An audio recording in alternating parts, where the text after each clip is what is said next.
হচ্ছে কি একটা বইয়ের ভিতরে কি থাকবে কি না থাকবে, এটা হচ্ছে কারিকুলাম। বইটা ডিজাইন করা হয়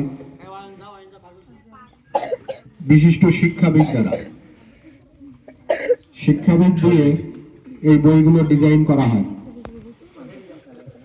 এবং বইয়ে শিক্ষার্থীর শারীরিক অবস্থা বিবেচনায় কোন শ্রেণীতে কতটুকু শিখবে সেটার জন্য একটা শিখন ফল তৈরি করা হয়। সেই শিখন ফলের আলোকে পাঠ্যসূচি বিষয়বস্তু নির্ধারণ করা হয়, আর বিষয়বস্তু থেকে আসে পাঠ্য বই। তো এই পাঠ্য বই যখন তৈরি হয়, পাঠ্য বইয়ে পড়ানোর জন্য শিক্ষকদের আবার প্রশিক্ষণ প্রদান করা হয়। একটা বিষয় শিক্ষার্থীরা কিভাবে বুঝবে, একটা গণিত 3 আর 2 যোগ করলে 5 হয়,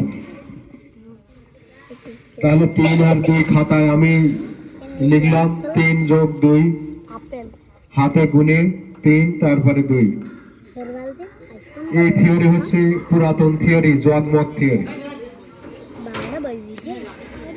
আমাদেরকে পাঠদান কিভাবে করাতে হবে সেটা ধারণা দেওয়া হয়।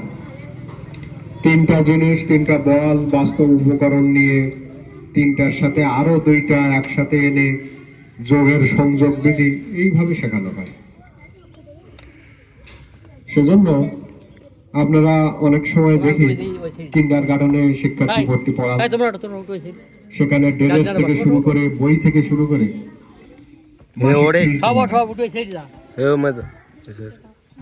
আপনারা দেখি অন্যান্য ধর্মীয় প্রতিষ্ঠানে